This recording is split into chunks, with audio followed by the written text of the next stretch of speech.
Now tell us and everyone else that might ever see this video. What's up, Is Sarah? that me? I'm supposed to tell? Yeah, that's you, the improviser. um, yeah, if you're a D&D fan, which you probably are if you're watching this, then you might enjoy this super cool new podcast by some super cool people in New York City, City of Dreams, City of D&D. It is a Dungeons and Dragons podcast with an improvised musical numbers happening throughout and full Foley work, which is what Pix, that's what reminded me of it, is that they have like full on Foley work happening to color out the audio. And they just posted their first podcast, that's what you call it. And check it out. It's called Bad Guys and B-Sides, and it looks pretty dope and sounds pretty dope. You dropped a link for us right there, Sarah. Yeah, I dropped it in the chat. Oh, this is the whole kit and caboodle worth of all the places. You can find them on Spotify, iTunes, and Patreon. Amazing. Let me also available where DVDs are sold. Let me also drop that in the chat on Twitch, and eventually I might go back and add it to the YouTube even. If yeah, I'll try and do it. Yeah.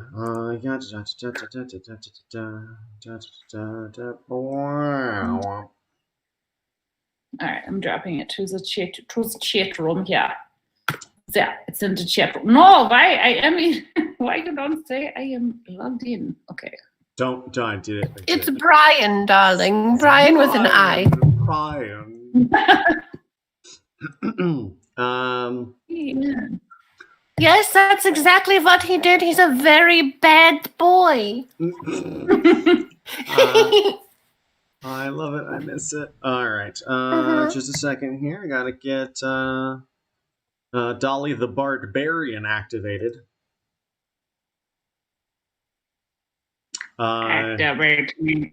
Yeah. And last but not least, Mr. Smokey. What? Oh my god!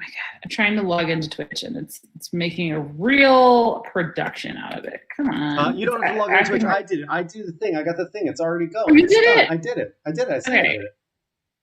Oh, I thought you said, "Will you drop that in chat room?" I asked. You dropped that in the chat, and then you said, "Yeah," and I said, "Thank you." And then I said, "Oh, it's all of the links," and then I copied them and then I pasted them into the chat. Oh. Sarah Nisbet working harder than she has to. Everybody. Always. I'm gonna be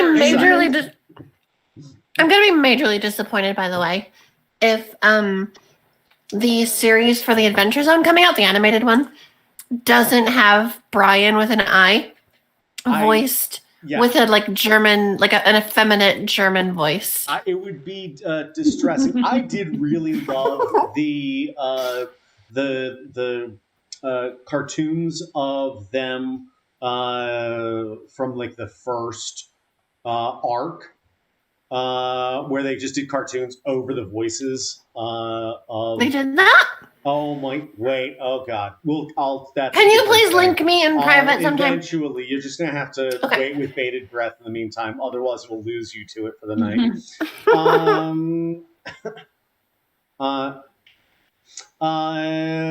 Lovely. Well, it's great to see y'all here again. In God, how long have we been playing this game now? 6 months. How many C's in that thickness? It's great to be back. It's more than for you. They were up to 9 or 10 C's now in Dolly's thickness. I think so, yeah. I think that's correct. So thick. That's how we're measuring the time, is by her thickness. Yeah, that's what we started doing from the get-go. So it's a lot of C's worth of time, I guess. I'm stoked. An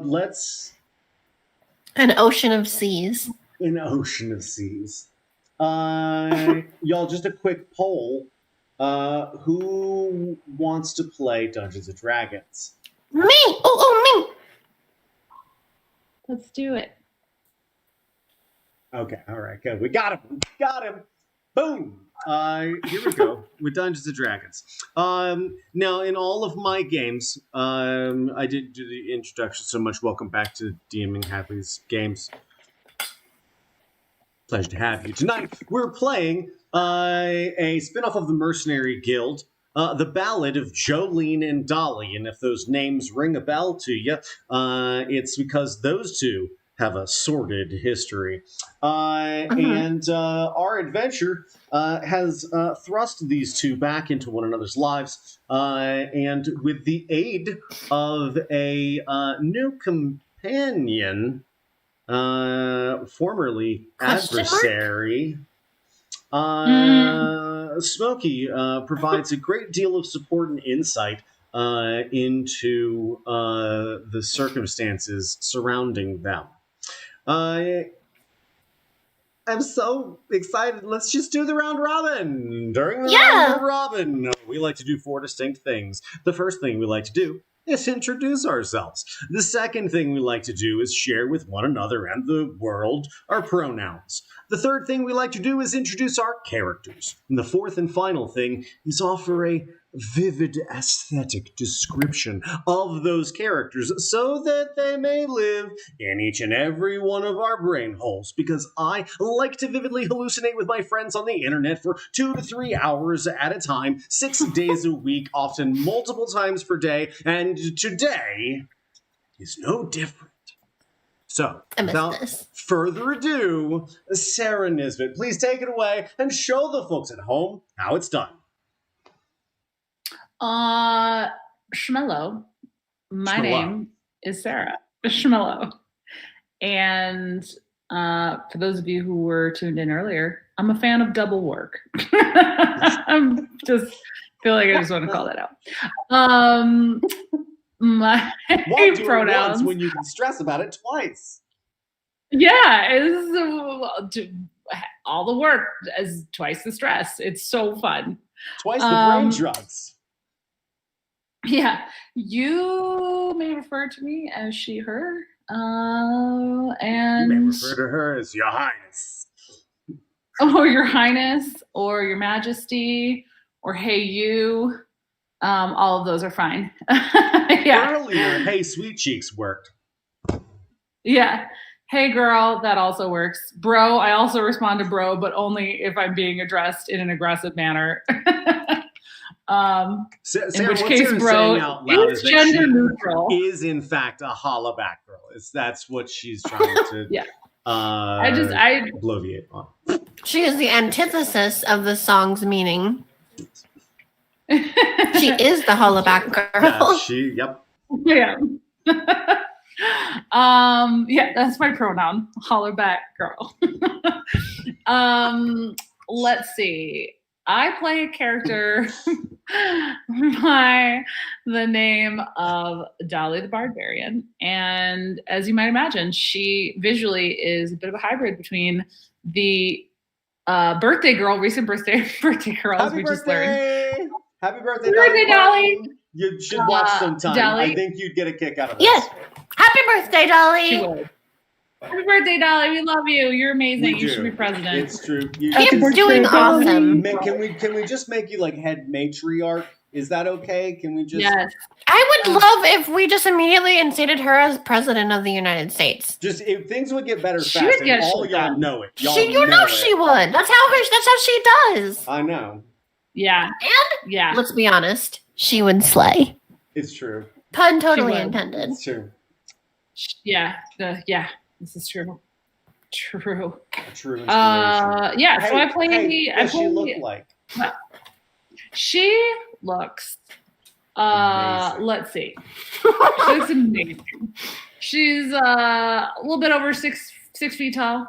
And that does not include her hair, which could be bouffanted to any height at any given time.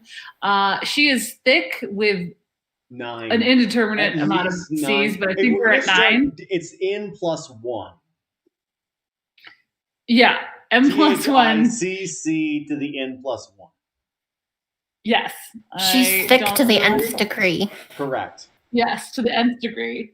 And yeah, she's built like a brick house, and she wears a corset of leather that is obviously painted gold and obviously rhinestoned, little leather like flippy flappy skirt kilt kind of thing, knee-high boots with an action wedge. That's important because you want to look nice, but you also want to be able to run.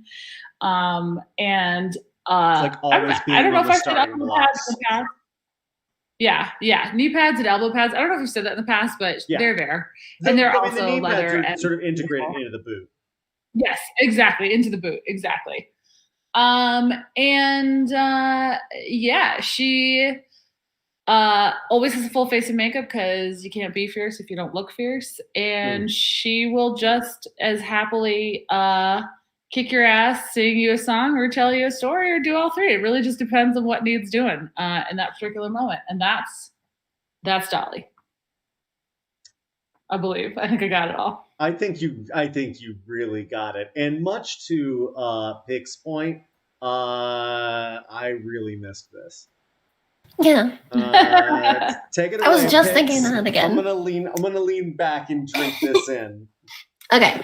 Hi, my name is Pixton Pixels, but you can call me Pixie Pie, Pixie, or Pix for short. I use she, her pronouns, and tonight I'll be playing a little character known as Jolene. So for those of you who don't know, Jolene is a has-been mercenary who retired from the guild ages ago. She has faded emerald green eyes and once sharp, worn halfling teeth. She's a single mother, prefers the term widow, but it's unknown if her husband actually died or not. And once reared a redhead son who grew up to be a airplane guy or some such thing. Who knows? Dark brown, once auburn hair with long streaks of gray running through it. She's adorned with battle-worn, discolored leather armor and comfy tennis shoes with arch support for long journeys. Which probably are well worn out by this point. She's going to need to get some new tennis shoes. Yeah, we'll have to stop by the Ye Olde Payless. So I've actually learned recently that ye is a mispronunciation. It's supposed to be the. Yes. Which is interesting. Yes. It's one of those things that, like, it's a self-fulfilling prophecy. It becomes a tradition because somebody made it a tradition, but it wasn't before that. I fall asleep every night to this. Every night Sarah's like, I'm putting on a podcast. And then she turns on the History of English podcast. Great podcast. And within 45 seconds, she's asleep. And within 45 minutes, I've learned a lot about Indo-European languages and how they transitioned across Europe from the Indus Valley and were carried by several different groups of people into the British Isles. And how it transitioned to being influenced by these different veins of itself coming back together. And then you get English, which is the bastard child of all of them. Yeah. Then I will spare you the nomenclature and move on from there. Thank you, Pix. I love you. I'm so glad to have you back. Wait, I'm not done. Oh, God. Oh, sorry. I didn't mean as well as a plated gauntlet with holes open at the fingertips to allow her to rend flesh as she sees fit. She wields a cursed, golden sword named Star Reaver. She's brave, headstrong, irritable, and done with everything. She was once known as a fearsome beast whose name was spoken of only in hushed tones and hurried curses. Since her retirement, she's become something of a hermit, her body and skills deteriorating with atrophy. However, she longs for the glory of battles past and has sought reinitiation into the Mercenary Guild using the opportunity arising from the resurrection of Tiamat. I love that you include that detail.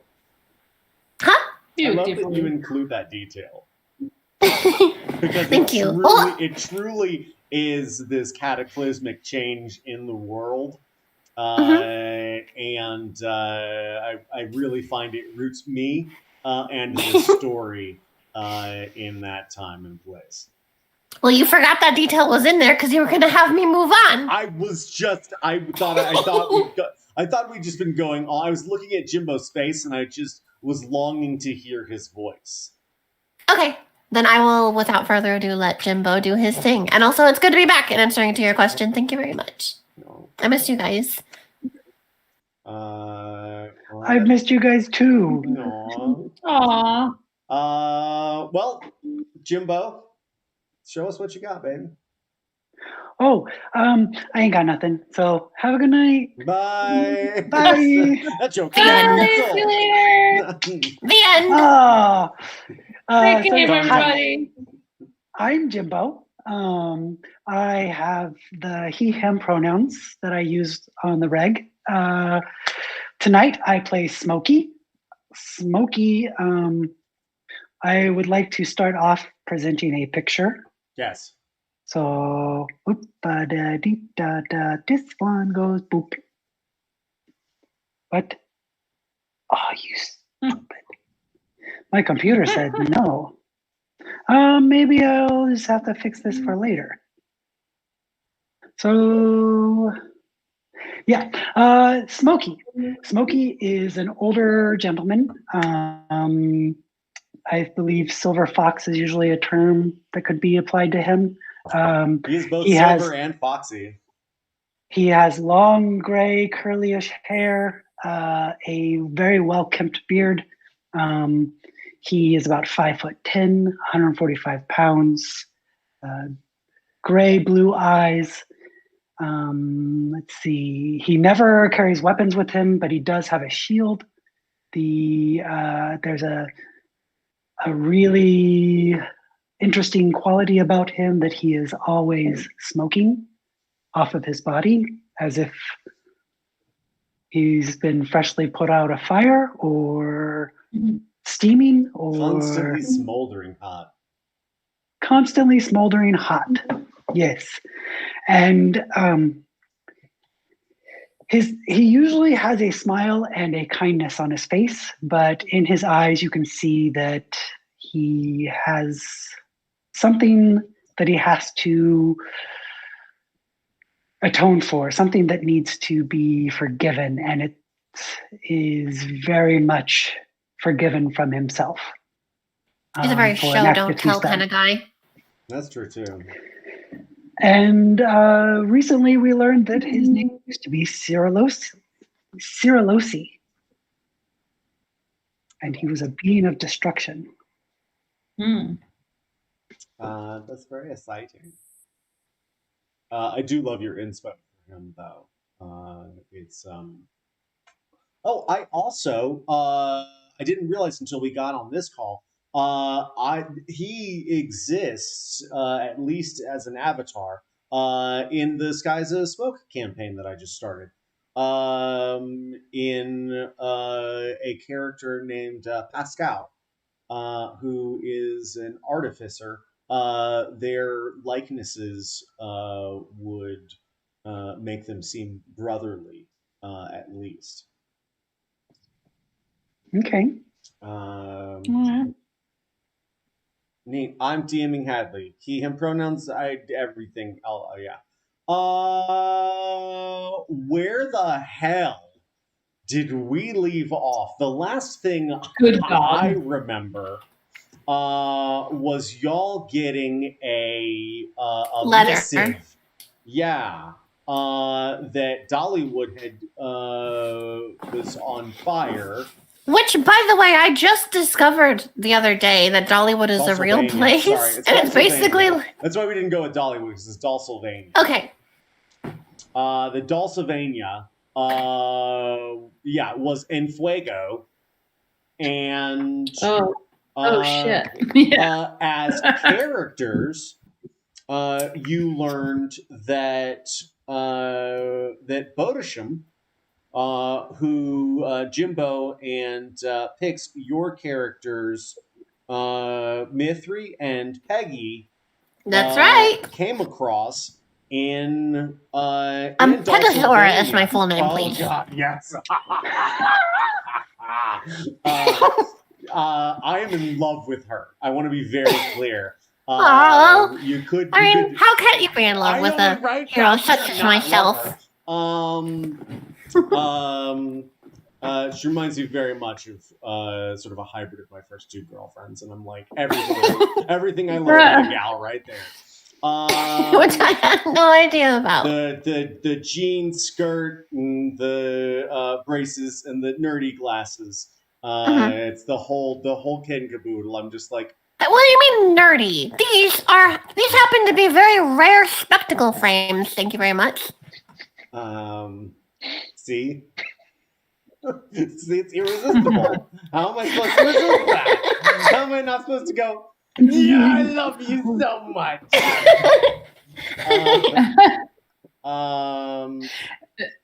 Yes. I was just wondering, is that the same girlfriend that when I wore an outfit earlier this year that I was unsure of? It was like you're all close. rust-colored corduroy jumper with a rust-colored corduroy turtleneck underneath and tights and boots. And I came out, I was like, I don't know if I like this outfit or if it looks too much like I'm going to my first day in first grade. It was 1990, like 4 or 5 called. And 13-year-old Sarah answered the door, and I was like, "You're adorable with your turtleneck and your corduroy." You just straight up said that? I told her what was up. I am very expressive about fashion. No, I admire that. Yeah. And you weren't like expecting anything, so being forward there was like completely called for. Yeah. Plus, I mean, I like it. It's true. I'm charmed by it. I'm not, you know. Mm-hmm. Thank God he's charmed by me. Somehow. Okay, so we have sort of the scene here. You guys have been at the breakfast table. You got some bad news. You found out that Bodisham is Dolly's sister. And it was revealed to everyone that, your good old friend, Joshua, has taken up residence in Dulsylvania with an army of demons. It's not great. So wait, are we at Joshua now? Oh God, no. You're still in the dining room of the Bengal Inn. Sitting beside the beautiful. Sorry, I didn't mean to push the button. No, it's fine. Hey, Jimbo. Yes. It's fine. No, why didn't you take it away? Literally. Low-key, that is what I pictured in my mind. That's amazing. Yeah, precise. It's 1 point. You did a great job establishing that. Show. Yeah, what a beautiful man. Bang it. Yeah. Very beautiful it back. Man. We could just sit here and look at that guy for an hour and a half and then be like, what if we just had all 3 of our characters up on the screen? That would be awesome. Do it. Well, I mean, I don't have like art for Jolene yet. Yeah. I sent you inspo though. You did. I don't know if it's worth digging up, but it was a good look. It was a good look. You guys are still sitting at the breakfast table. You haven't slept in a day. It's been a minute. You're beside the big tank, where I am a fancy chicken, Dolly the Barbarian. Sorry. Where you got Marty out of,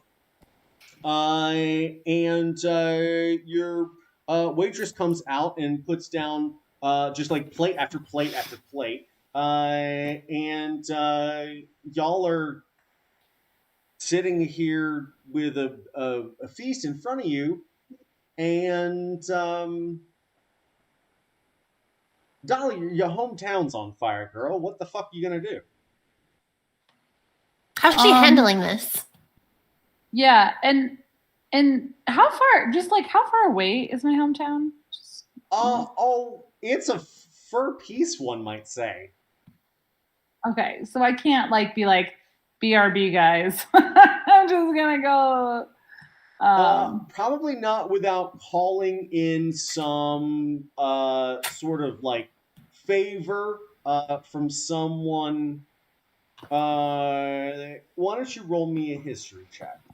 Oh, I was going to make a suggestion. Oh, Jolene, you got an idea? Well, did Jolene hear this? Did Jolene overhear this or is aware of this information? Because I can't. I don't. Roll me a history check, Jolene. You got it. I got a 17 plus 2, 19. Yeah, you get it instantly as soon as you realize that that Dulcivania's on fire. You're like, that's another continent. Yeah. You're on another continent. You're not. That's over there. Yeah, and we're over here. You're way over here. Between you and there is a line of mountains that vivisects a long peninsula. And there are harbors sort of at the north and southern ends that bring goods down, but you really got to get on the other side to do any movement at all. And you usually have to take a small boat towards the end of the peninsula and then get on a bigger boat and take that across a small ocean to Dulcivania, which is still 500 miles inland and up in the mountains that look back over that ocean. And I'm sure that Dolly has dragged Jolene there many times in the past. You've been there more than a few times, Smokey. You don't even have to think about it. You've got a long way to go and a short time to get there. So Dolly, considering the circumstances, maybe I haven't done this in a while. Considering the circumstances, maybe some more prudent travel would be in our future. I happen to know a guy who can probably fly us there. Just saying. Right. I know that this is a pretty big deal for you, and maybe you might want to step on the fantasy gas or whatever. How was your history check there, Dolly? Let me. If I could just interrupt you brooding for just a second. Ooh. 16. I don't know. How am I doing on the plays? It's good. It's good. Okay. Dolly, as you see Jolene look up with a bit of recognition and then tell you she has an idea, you recall that you met a boy maybe 15 years ago that was hanging around Jolene. And she was really not paying attention to you or this kid, and so you didn't know if they were of any relation. And the child was enamored with you to a ecstatic degree. To a point that Jolene probably found it rather annoying. Rather annoying. If not upsetting and unsettling. Yeah. Like, geez, he's an even bigger fan of you than he is of me. And you remember Dunwin. I'm really glad that you knew who I was talking about. Red-headed kid. This kid's hair sort of sat at this angle and was just a mop of dark red curls. And almost girlish in their consistency. but he held himself very highly and beamed up at you with this halo of auburn. And you try to picture what that kid would look like 15 years in the future. So she knows who I'm talking about too? You don't know that person's name, but the only person that you could think of, Dolly, that Jolene could potentially be referring to, that would be on your side at this time. And I'm really glad that you gave me the option to have revealed my kid, because I would have made a character choice and been like, we'll let that play out if it happens. Well, I mean, someone's gonna have to call somebody. Yeah. So does Dolly respond to Jolene's query? Or not really query, so much as just a musing. Yeah, I mean, I think so. I mean, I'm like, well, unless we can figure out how to do one of them musical montages and get this planes, trains, automobiles, ships, boats, mules, and donkey carts. Yeah, I mean, that sounds wonderful, but we don't really have the time for a musical montage, and I don't really have the patience for it, honestly. Well, I'd say that speaks more to your character, because even in these trying times... I'm just being frank. Just saying. Well, I'd still like to sing a song about it. But anyway, what are you thinking? Your idea sounds more feasible. You're going to sing a song? Okay, I love that. I'm going to go use the far speech, the public far speech stone, and probably get in communication with this guy if he's, not busy or anything like that. Okay.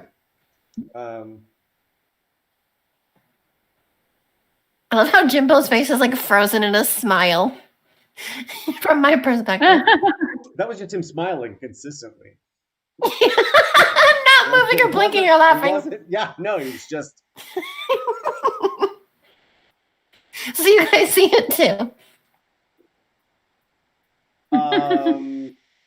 So I'm gonna creakily get up and take Marty with me to go use the public stone of far speech or whatever it is. I really like the idea that Marty sort of fits nicely between your elbow and under boob. And he's probably tried to he's probably not tried to, but kind of lazily, mindlessly grabbed Jolene with his claws once or twice, and she's had to smack his hands away. Sure. And he gets the picture. Whatever the crap, whatever's there, he's gonna get a little pinch of. And he gets the picture when she does that. He doesn't try to do it again. Same. First off, no, he doesn't. And second, he doesn't? No, God, no, he doesn't. He's just. Well, I'm saying in the moment, obviously he does again. Oh yeah. But in the moment, he probably just redirects. No, he's like, oh, right, fine. Yeah, that's what I'm getting at. No, he's just hanging from your lip. What? You don't like my new piercing? As you make your way, I think it's pretty cool. You make your way to the desk. You are met. Oh God. Echbar. Try it again. Is it Echbar? No. Come on. Where is it? Sorry. Nasam Durrani. Durrani. Yeah. You weren't even close.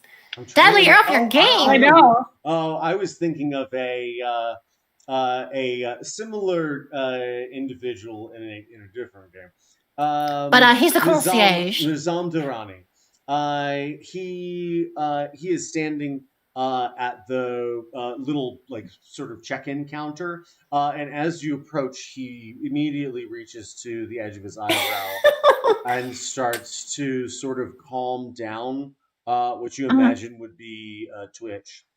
and he looks because she's approaching. and rubs his temple, and then clasps his hands together and says, "What can I do for you?" Well, I mean, you look like you could use a headache pill or something. But go ahead. You look like you want to say something. But no, he just. Yeah, he's like, yeah. And Jolene, like, kind of, she's like, I'm gonna cut the crap. I need to use the stone of far speech, like, ASAP. And he turns and bends, and he reaches down and he pulls out a small green box, and he sets it on the top of the desk.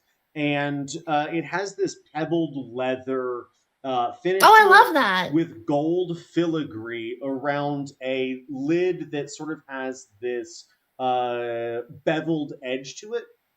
And that's so cool. As he reaches underneath and lifts it up, you see a black, like ebony wood box revealed. And got a box within a box. There another box in there. He bangs the lid against his head twice, and then reaches into the ebony wood box. And hands you a stone that looks sort of like a crescent moon. I love that. It's a smooth, like a medium gray speckled, and it is just a crescent designed to fit. Yeah, I love that. And it's thin. It has a little bit of heft to it. It's curved on the sides, but it has. You're only making it like better in my mind. Texture. It's cold to the touch. Almost like refrigerated cold. And as you hold on to it for a second, you start to feel it warm, and as it does, you see just this faint wisp of your breath blow over it cold, and then you hear. You don't hear it, you feel it. It's sort of like an open channel in your mind. And first, before she gets on the phone, or before she like, I guess utilizes it because now she's like got it up to her ear. She's gonna like kind of quizzically raise an eyebrow at Nassam and be like, "Now, see, that's probably why you got that headache of yours." The phone. When you banged your head against the box there. No, that actually helped. And he turns and throws the box up over his shoulder and strides away down the hall towards the elevator. And she raises her eyebrows and kind of like, okay. And then she turns towards the stone of far speech. And just kind of presses it up against her cheek, like she's waiting for it to pick up, like just kind of guess that she wants to talk to her kid. As soon as you're like, I guess I just hold this until I talk to my kid. Yeah, because she's old.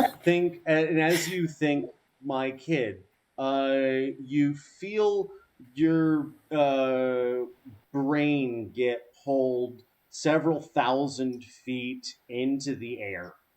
And then, as if caught on the wind, it sort of turns and whips. And we That's awesome. see your like vision turn up towards the stars. And as it does, it sort of banks around and sweeps over the top deck of a very large gray vessel hanging on the cusp of the atmosphere. And as it twists down, you see people doing like gymnastics and sparring, and you see gardens growing tall and lush, fruit trees fruit, and you see flowers and bees buzzing around, and we see it sweep down this twisting circular staircase, and it twists once and then twice, and then it swoops out into a very large room, and we see a purple dragon laying in the corner, and another smaller sort of rougher hewn version of this large ship sitting in a bay. And we bank down and we see just from behind this huge mop of red curls. Heck yes. Speckled with thin twists of silver. And we look through those curls and into his eyes, and we see an elvish woman standing in front of him with a silver mohawk, the sides of her head shaved. She's wearing a patent leather cat suit, and she has clearly never missed a day of jazzercise in her life. Oh my god! And we see her look at Dunwyn, and Dunwyn cocks his head to the side in an exasperated surprise. And Sionel Silverwhip looks back at him and says, "What is it?" And he starts to cry. And he says, "My mom's calling." And he turns and digs shakily into a pocket, and he pulls out a small, thick crescent and looks at it with dismay. And he looks back once more at Sionel Silverwhip, and she throws a hand up in the air and smiles and turns away. And he says, "Mom?" Hey, Bonnet. I just, Hey. first of all, your pants clean? I'm just checking. He looks down. Yeah, and he is shocked to see that he has not wet himself. I'm good. Huh. That's all right. Good. I expected as much. You ought to be. Good.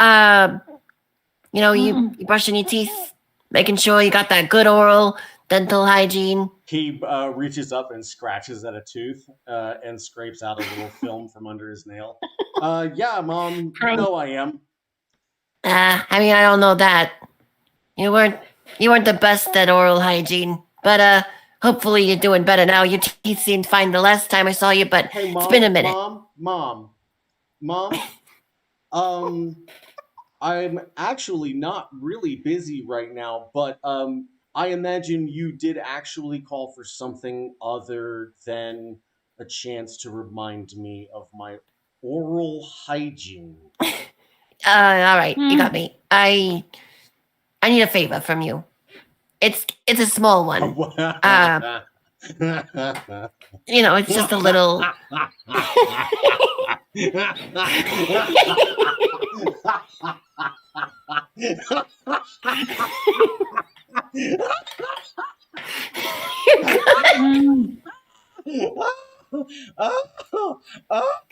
you good? Oh, Sionel, listen to this. And I was in character. Okay. You hear it sort of buzz into speakerphone, and you start to hear a bit of faint echoing feedback. Geez. All right. Well,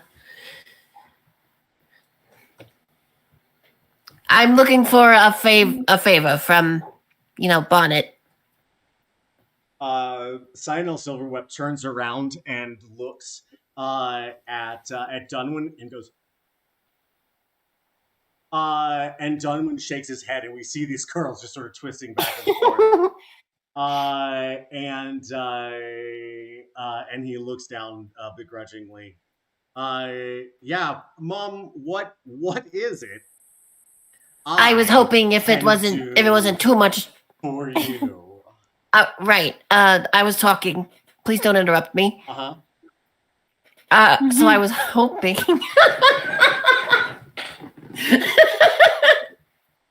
I was hoping you know, if you weren't too busy, you could fly your dear mother and her friend. You know, you remember Dolly. I'm sure you remember her, even though... You see Hi, his face turn towards the phone and his eyes go fucking huge. And you just see his irises disappear entirely. And he's looking at this thing. And Dolly, as you say, hi. Wait, Dolly's here with her? She's right behind Oh, you. no, I guess I'm not. Sorry. You could have shouted from the other room. Yeah. Okay, I like that. Okay. That seems like Dolly. Yeah, we... Yes, go ahead and say hi to Auntie Dolly. Hi there! It's your Auntie Dolly. Just need a little favor. He looks over to Cyanel, Silverwhip, and she's like... and he looks back down at the phone and goes, yeah, Auntie Dolly. Wow.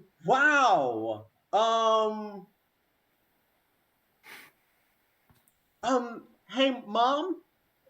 Well, yeah, what is it? Kind of on a tight schedule, bud. You and Dolly are in the same place? It's a long story. I will tell you on the way. Did you guys hurt one another? Well, that's in the past. It's not a current issue that we're dealing with. What's the problem? We kind of need a little short joyride to Dulcivania. Do you remember Auntie Dolly dragging us there all the time? Yes. Yeah, well, if you can remember the route. It was my favorite. Okay. You guys need a ride. Where are you now? She looks around and she's like, we're in a hotel of some kind. Okay, good. I'm glad that you found shelter, Mom. The Bengal, right? Something Bengal. Bengal tiger or something. And we see Dunwin's face sort of drifts away. You just get this far away for a second. He goes, Mom, you're staying in the Bengal Inn? Really? Yeah, that's the one. Mom, I gotta be honest. This has strangely made my day. Well, I'm glad to hear that, Bonnet. He looks over to Cyanel, and Cyanel looks over towards that airship. And we see a small, brassy and copper-looking robot come walking out to the edge of it, and she sort of looks down curiously, all 2'8" of her. And Dunwin looks at her for a moment and then back to Cyanel, and Cyanel thumbs over. And as she does, she whistles loudly. And as it echoes in this large chamber, we see purple spikes begin to rise from behind that airship. And then we see the tips of 2 leathery wings begin to spread. And we see the hulking head of Hireg Kulong come lay over this airship and look down at Dunwin.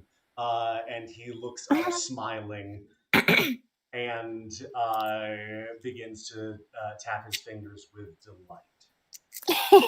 And Dolly... Mom, sorry. Mom? I'll be right there. Okay, Junior, before you hang up, I got something I need to tell you. Oh, God, don't let it be long. There's another passenger. You've never met him before. He's fine. Okay, okay. All right. Yeah, make sure there's enough room for 3. All right. Sure, bye.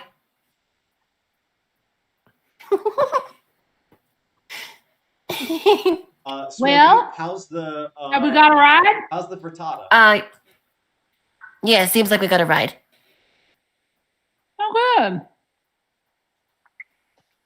but time is of the essence, so hopefully they're not, unpunctual. Yeah. So, what I envision happening, we've been sitting here for a little bit. We had the food. Before Jolene got up,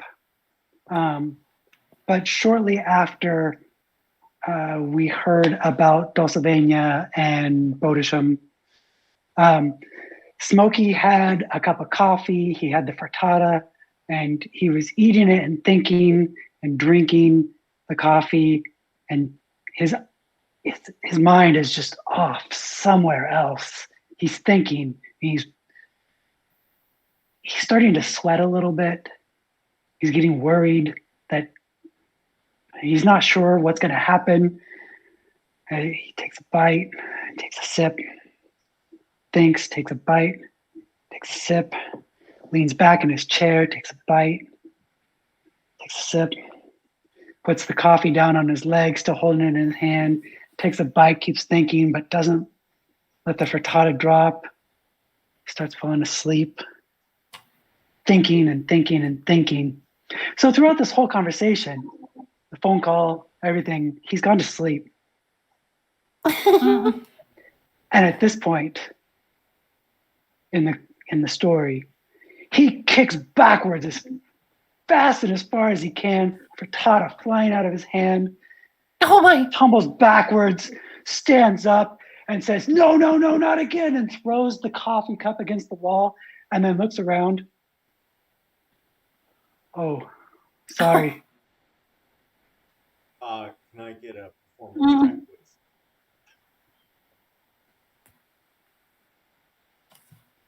please? That's a nat 20. So 24. Dang. We see the legs go up, and two chairs on the other side fly as if being dragged on wires from underneath the table, goes turning, and we see four large plates, a number of glasses, a number of small plates and bowls, all shift into an almost perfect, like, vertical lineup with the table, but a foot and a half higher than it's supposed to be, and then come crashing down behind you. As you go backwards, we see the frittata land on a very large oval tray, from which many tables had been cleared. And so a number of those plates go flipping upward as well, landing around you, managing somehow to miss you. And as you come standing up, you've got 1 foot up on the seat of the chair, and everyone sees you as if you just pulled off some sort of magic.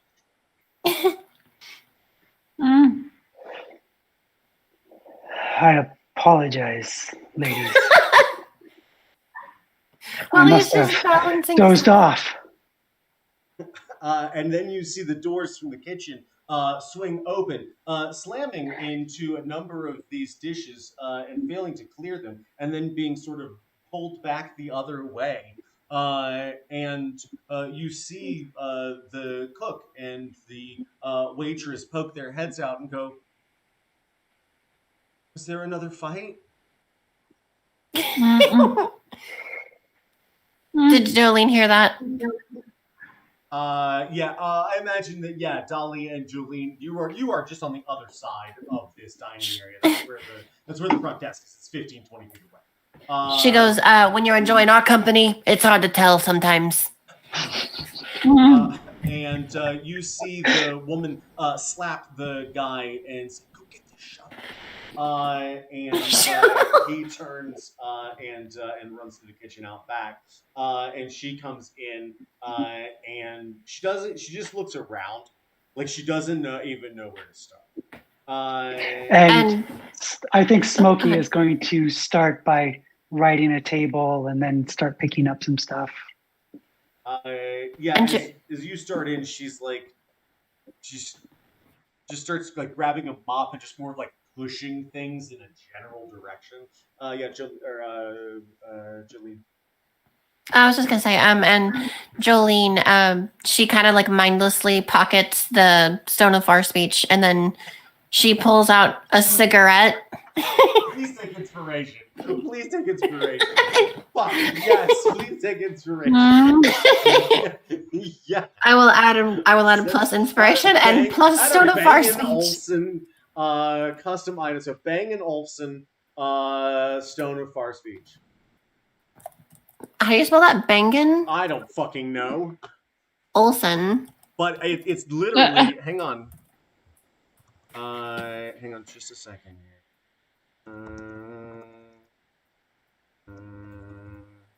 Jimbo's now stuck in like a Nathan Lane expression.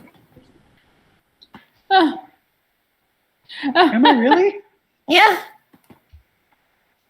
Dang. What's going on with my computer? But I added inspiration and one Bangin Olsen Stone of Far Speech. Here, I'm gonna give you. I'm gonna give you something here in just a second. Okie dokie.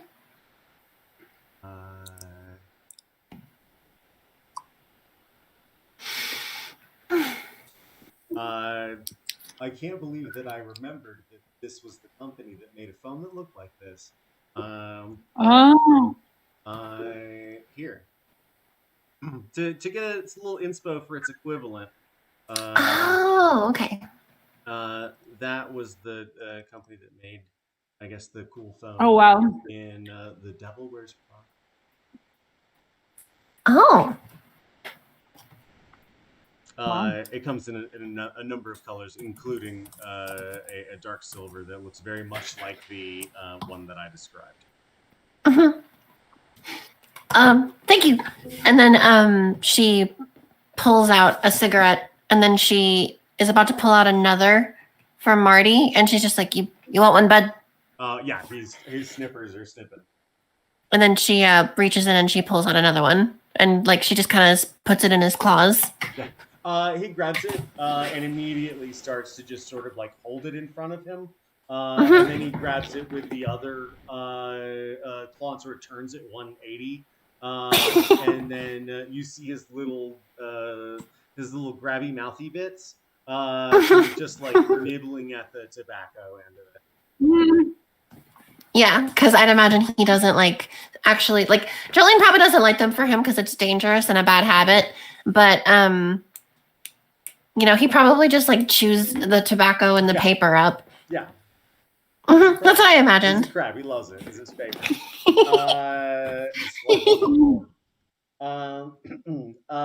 Dolly, as you see Jolene feed a crab a cigarette. What's your can I get a wisdom saving throw? No, can I get a constitution saving throw, please, from Dolly? Sure thing.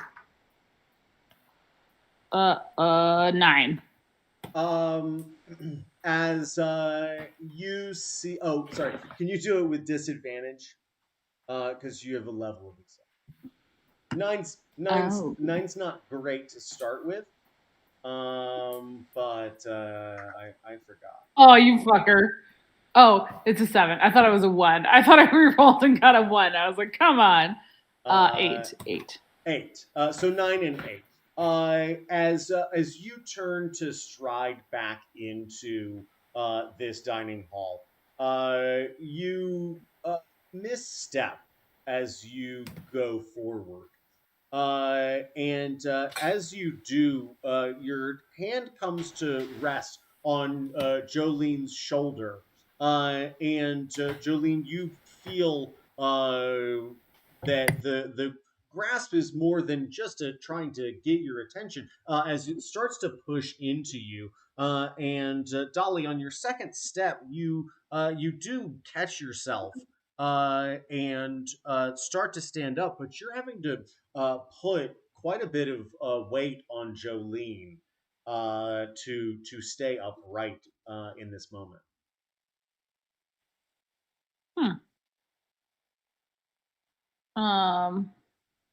Do I insight or a history check from you? From Dolly? From Dolly. Okay. Insight. 11. I think you're like, okay, I gotta be mindful of whatever this is. But right now I have to keep going. Okay. And you feel yourself sort of weakly start to stand up of your own volition, and sort of will your muscles into doing the job. And it's not that you're unaccustomed to that. You've fought enough in your life that you know what pushing beyond takes. And you're not there yet, but it certainly takes less than it used to. And let's be honest, you haven't done quite as much fighting these days as you have been storytelling. You have been collecting a number of C's. Very polite. And as you stand yourself back up, you see this minor catastrophe beginning to be cleaned up, and you see the cook now out with a shovel, and they're just scraping plates and food onto it and just shoveling it into a big tin pan. You could call it a calamity. I already gave you inspiration. You know, oh, that one was just for free. All right, thank you. I also did not expect inspiration for the playing my character part. Yeah, but you did it so well. That's the point. That's the point. Thank you. You did it. You didn't just do it. You did it so well. Thank you. Yeah, Dolly, what do you do? You are starting to, if nothing else, flag. You've had a big day and a half, 2 days, 3 days now. It's been a trying time, more trying than you've been accustomed to of late. And now your hometown's on fire. And I'm on my I'm just making my way to get closer to Jolene, and just in that short time, that's when I'm noticing all of this. Yep, it comes on in a flash. Does Jolene notice it? Absolutely.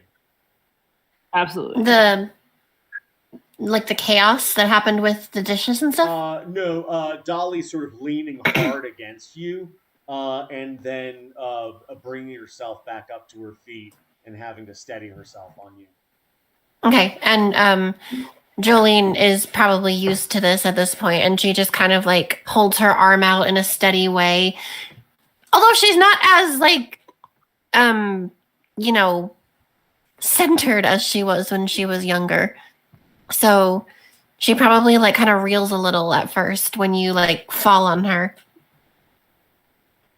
But she doesn't say a word. She just kind of drags on her cigarette. All right. I think Dolly's gonna kind of, if Jolene hasn't said anything about it, I think Dolly's just gonna be like, well, when did you say that our ride is coming? I might get myself a cup of coffee between now and then.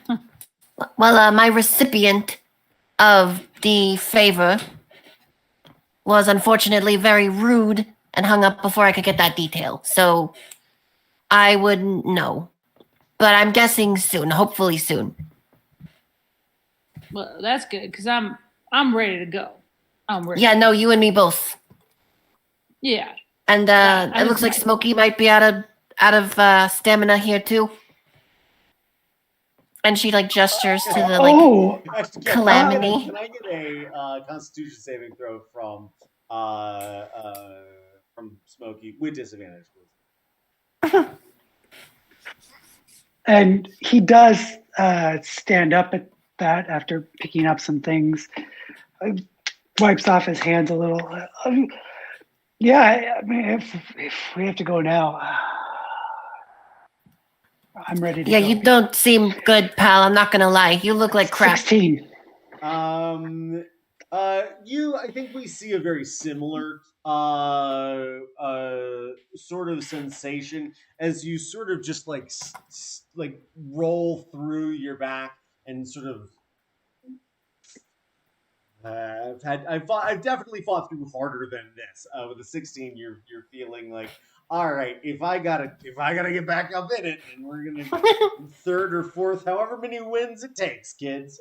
Yep. And without missing a beat, right after Jolene says that, though, he says, "Yeah, I love you too." Yeah. All right, let's not get carried away.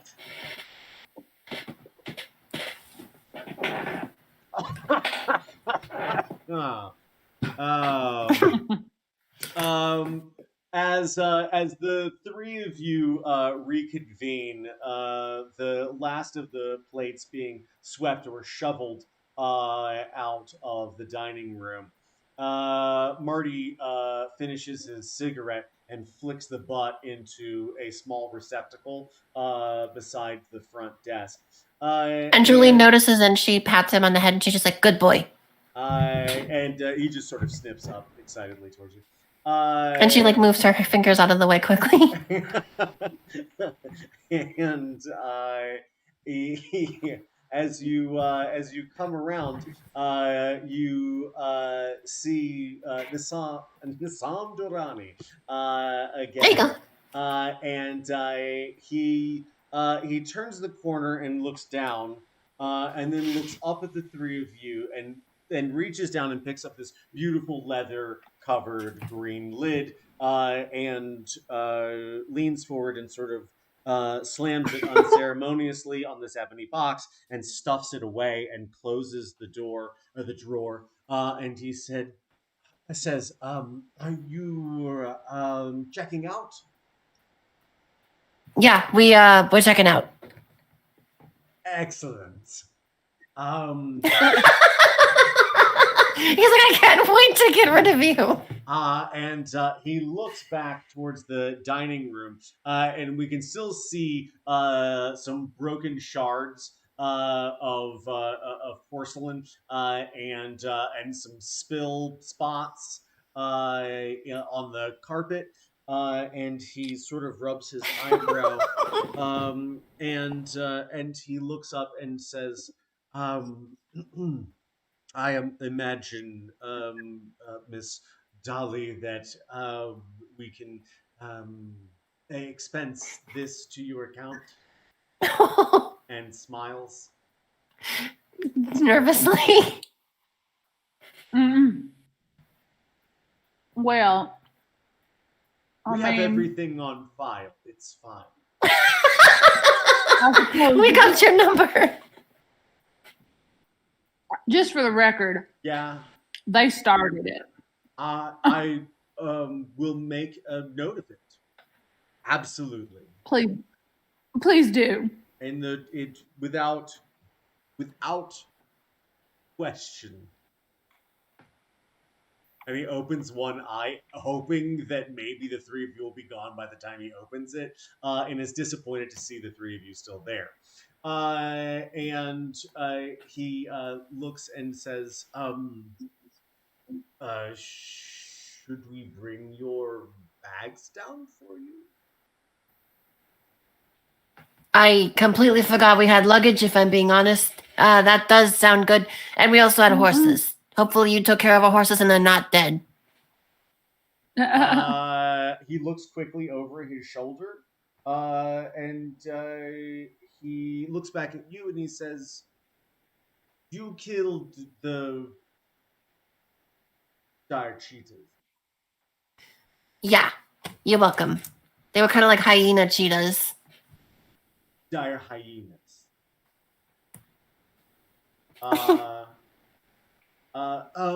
Then yes, the horses. And he turns and darts into the dining hall, and quickly, boom, back through the kitchen.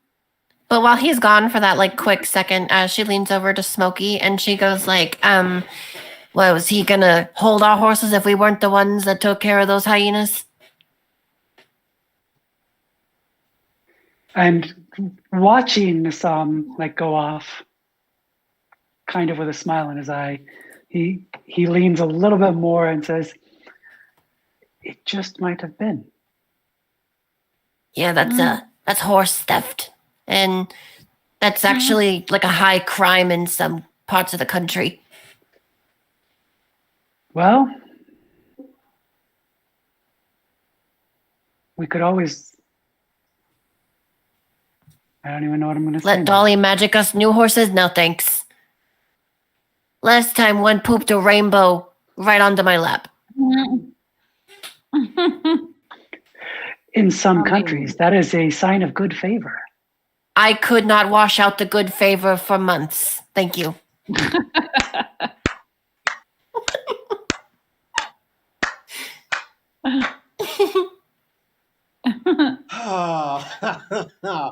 Pix, you ever play softball? Because you would just be boom, home run after home run. Oh man, wow, that's good. As each of you, I actually have played softball though. Let's see. As you look through this huge aquarium in the dining room, you can see it, the windows behind it, past another couple of lines of tables. You can see the windows look back out on these golden fields that roll off into the distance. And you see this watery, distended image of horses going by. And it's another minute or so before you hear the front doors of the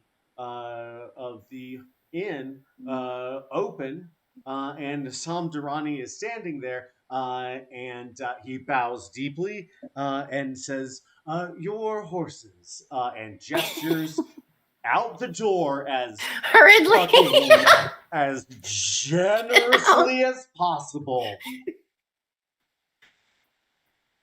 And she goes, "It was a lovely stay. You should maybe consider letting your guests probably sleep a little more if they're going to take on dire hyenas. But that's just for the. I will just one for log it in the register.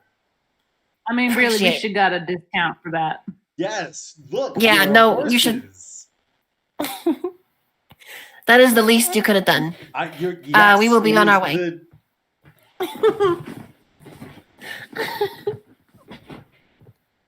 Wait. Oh no, I can't hear him. That's because he's saying it wordlessly. Okay. As the three of you stride out into this plot. Yes, Jimbo. As Smokey goes out, just reaching like to the distance of Nasam, we see Smokey stop and look at Nasam, and he moves forward, puts a hand on Nasam's cheek, and says, "I regret that we didn't get more time to get to know each other." You see a bead of sweat start to run down his right temple.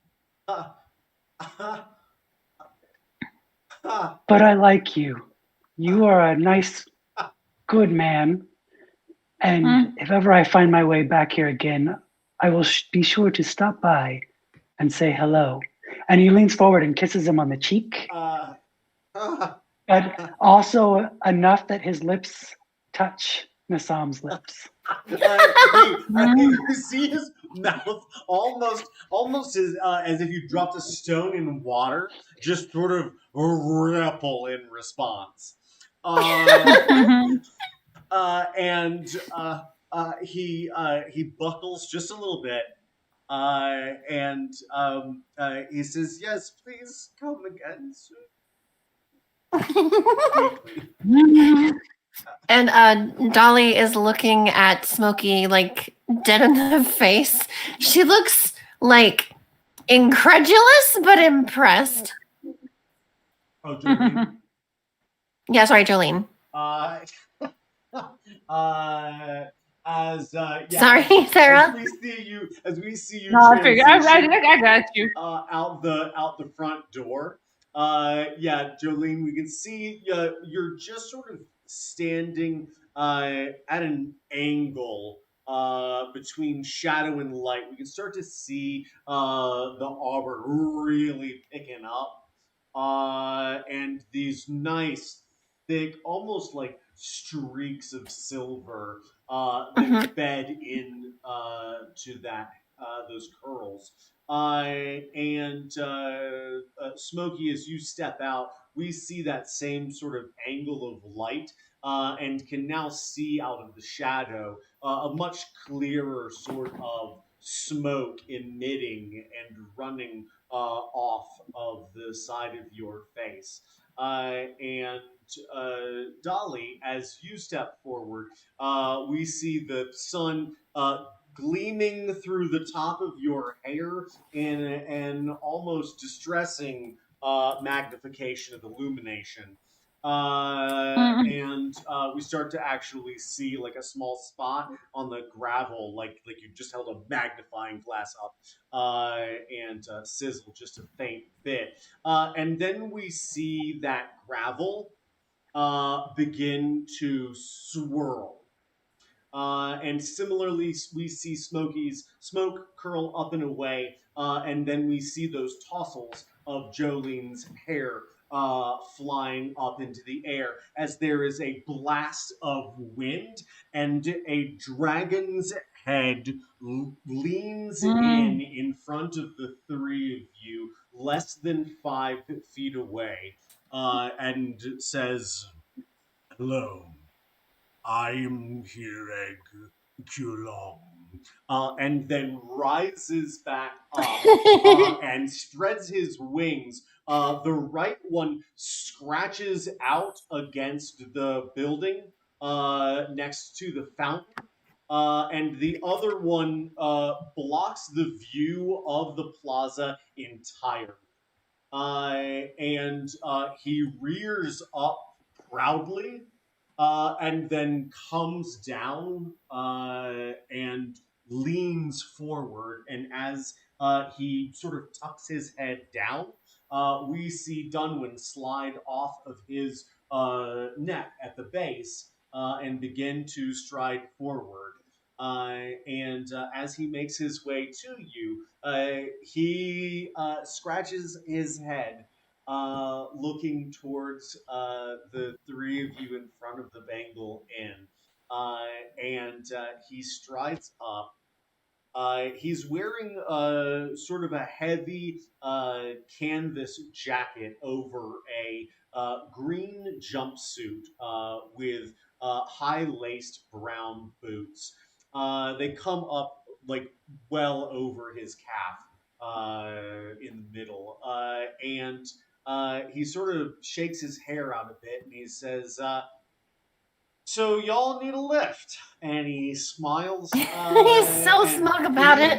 And beams with pride. That we do. So really quick, Dolly, you remember Bonnet? Bonnet, this is Smokey. Sure, yeah, it is Dunwin. Yeah. Smokey, wouldn't have guessed. Nice to meet you, sir. And he extends a hand. He's Smokey, not your uncle in this. Oh, sorry. Go ahead. He is not your uncle in the same way that Dolly is not actually your aunt, but she kind of is also your aunt in that we're not related, but she's, you know. He starts leaning closer towards Smokey, like, "You should shake my hand now, please." Yeah. And very slowly, Smokey reaches out trying not to laugh the whole time. Yeah, he clasps your hand with both and shakes it. A real pleasure to meet you. And Real pleasure to meet you, Bonnet. Yeah. Thank you. And then his eyes flick to Dolly. And he says, yeah,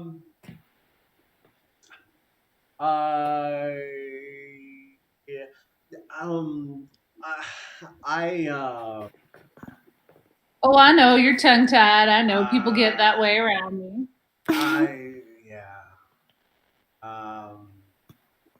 You want to ride on my dragon?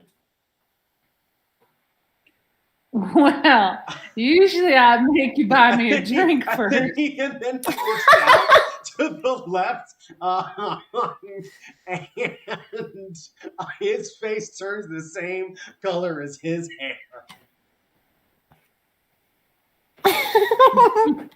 And Jolene just like has like the biggest, like smuggest grin. She's like real smooth. I was literalism. Get on let's get on the dragon. And he turns on his heels and just starts marching away. He's like waving his hands in the air like and under her breath, Jolene. Oh, sorry. Go ahead. Sorry. Well, under her breath, Jolene just kind of goes, at least he didn't offer to help me up the dragon this time. I got it. I can do it myself. As the three of you stride now fully into the bright light of day, we see down that long street that the Bengal Inn is at the end of. And we begin to see heads popping out of windows and people walking out onto the street. There's faint murmurs of unease, but no shouts of distress yet. But as Hira leans forward, his wings arched, you can see that through the sort of small slit between the ground and his wings, there are people beginning to amass in the plaza, and you can't tell if they're looky-looing or all trying to get out of town at the same time. And Dunwin says, "Hey guys, look, it's fine. He's fine. He's fine. Everybody go home. We'll be gone just a second." So I do have the book that kid gave me, right? It's funny you should mention that because the next words I was going to say, you see a kid run out from the crowd. And he goes, hey, and is flagging his arms at Dunwin. And Dunwin's like, no, it's fine. You don't want to come any. He might just flick his tail, and you see Hireg's tail actually do very quickly flick and grab this small child. And he doesn't scream like you would expect him to. But there are gasps from the crowd. And Hirek turns up and stands nearly his full height, and then dips his head back down. And you hear a woman shout, "He's gonna eat him!" And you see Hirek's head turn and like cock at an angle. And he looks at the child and says, "You have something of great import." And the kid nods and then beckons that Hirek come closer. Gonna do a perception check. Very good. That's a 2. That's about right, because as you look out, this kid whispers into Hireg's ear, and you see Hireg stand up again and then sort of look out into the distance. And then you see him look back over at the three of you over his shoulder. And he turns, and as he does, he sort of brings this kid around under his wing, quite literally. And turns towards the three of you and says, "We should be going soon." And you see Dunwin. He takes a step and sort of pushes up with his right foot off of some scales on Hireg's neck, and then similarly sort of bounces against his clavicle, and then leaps into the saddle at the base of Hireg's neck. And he looks down and says, "Mom, you need a hand?"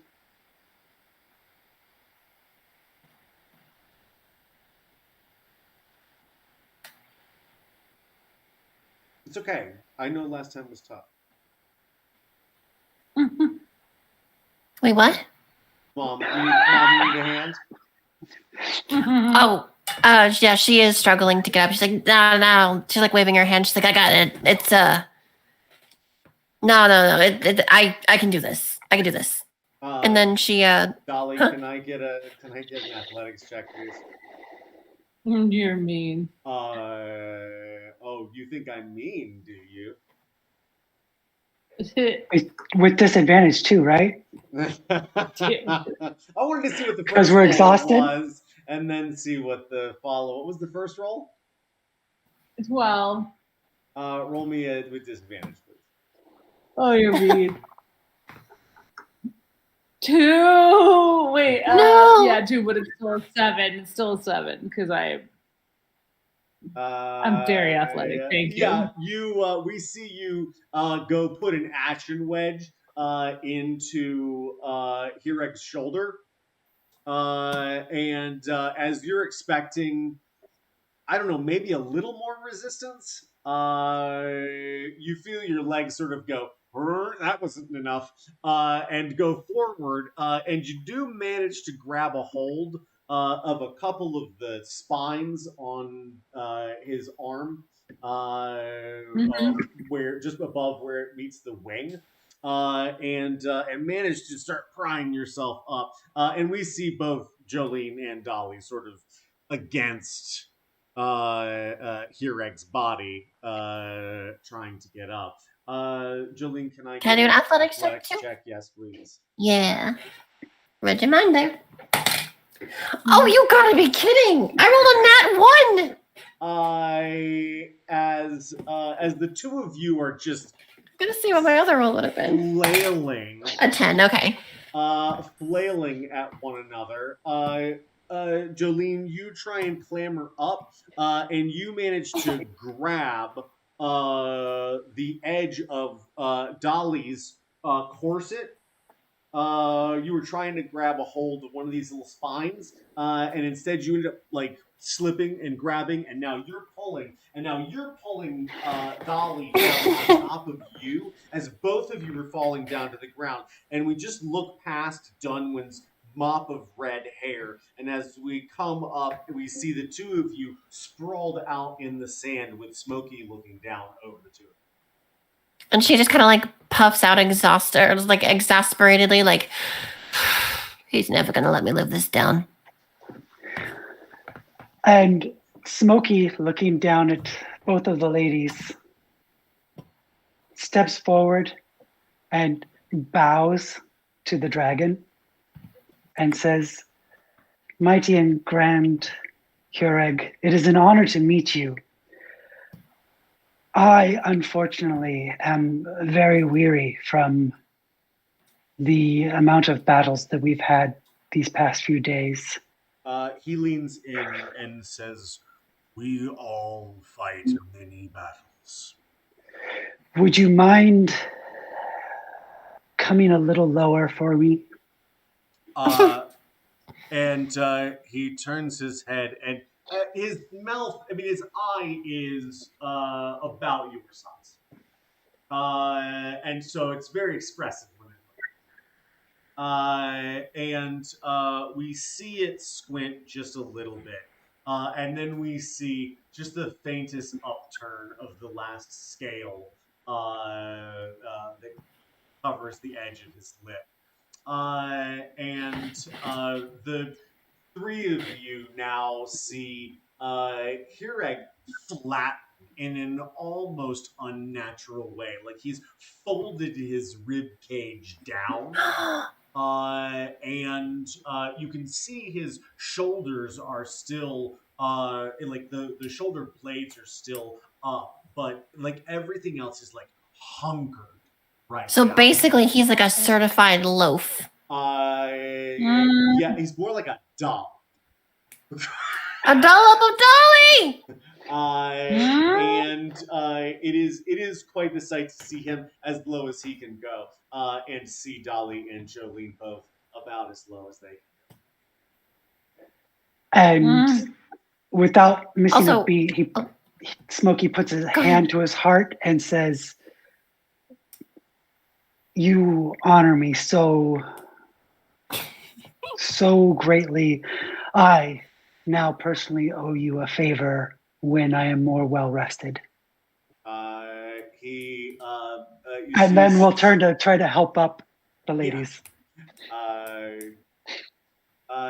Yeah, we see his head sort of turn, and that eye look back over the three of you, and then we see the head sweep to his left side, and we see that child standing there, and the child reaches into a knapsack and pulls out a book. And as the three of you climb onto the back of Hireg Hulong, you are greeted with 6 gyroscopically stabilized seats. Yeah! And Callback. a large storage system behind those 6 seats, where you can store goods and weapons and all sorts of stuff if you need to. And now that you mention it, you see Nisam Durrani, and he's walking out with what looks like a bed sheet wrapped around a number of things. And he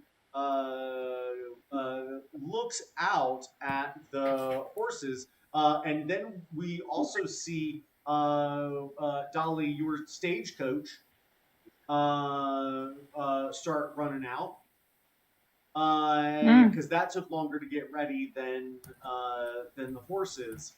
And we see Nisam Durrani come out with this bag with all of your shit from the room, or a bag he's made out of a bed sheet. And he looks to the left at the horses, and he looks up at Philippe and this stagecoach, and he looks. He remembered his name. In Beavis with Pride, and looks out at this huge purple dragon in the middle of this plaza, and looks at the three of you clambering onto this dragon's back, and then he looks back and shakes his head, and looks up at the stagecoach driver, and they just slowly nigger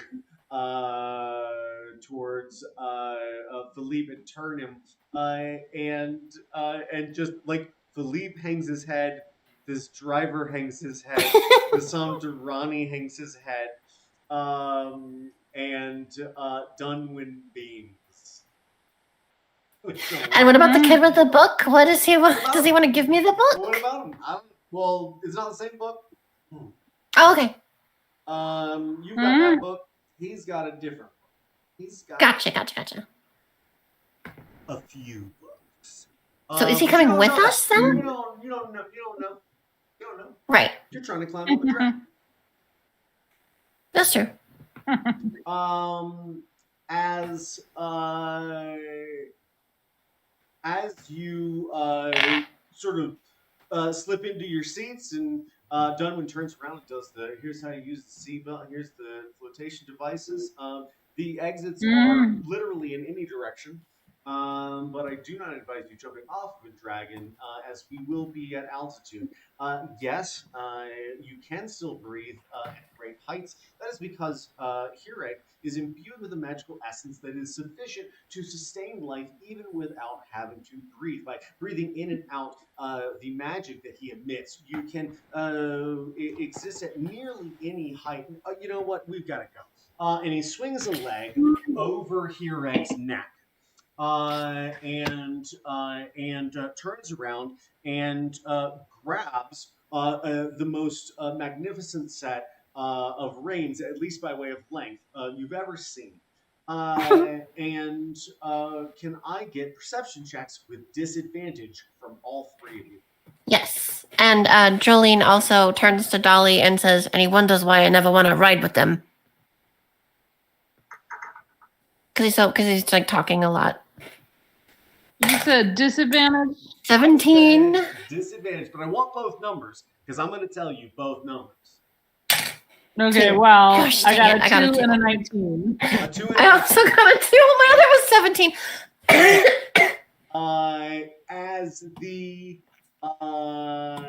As the Dolly and Jolene, you start looking out. What did you get, Smokey? Smokey got a 7 and an unnatural 20. Magnificent. The three of you see Dunwin. He is adjusting something on his boot. And as Hireg's head rises up, you could swear to shit that there's a silhouetted figure between his horns. And as he opens his wings and flaps, we see dirt and dust kicked up, and we see this the sun glittering against that sand. And at the second wing beat, you are above these buildings and looking out over these rolling hills of gold. And with the third wing beat, it's beautiful blue skies, and you're starting to move forward already with speed. You can feel yourselves being pushed back in these chairs and then start to shift and meet your weight with an almost like forward tilting anticipation. And that felt so real to me. And on the fourth wing beat, you look out and you can see now Hireg is flapping forward. And with the horizon of blue ahead of you, you don't see anyone on Hireg's head. And independently, you all think you must have just seen a reflection of something or a shadow figure. You guys haven't slept, you're tired. And we see Hireg continue to flap his wings higher as a cooler breeze begins to wash over your faces. There's going to be a bit of a travel sequence that we're going to go through. But unfortunately, I think that's where I have to leave. No! So, I guess we'll have to do this again in 2 weeks. No. Ooh, 2 weeks. 2 what? Well, can we at least do the... Can we at least do the one with Mithri and Pegazora next week? Oh, you know what? That doesn't sound like a bad idea. I don't know, Jimbo, if your schedule's up for it. But I wouldn't be against that. If we can worm it in somewhere. I like that. Because I'm just playing with you guys. I don't want to wait 2 more yeah. weeks. Sorry. Well, me neither, Sarah.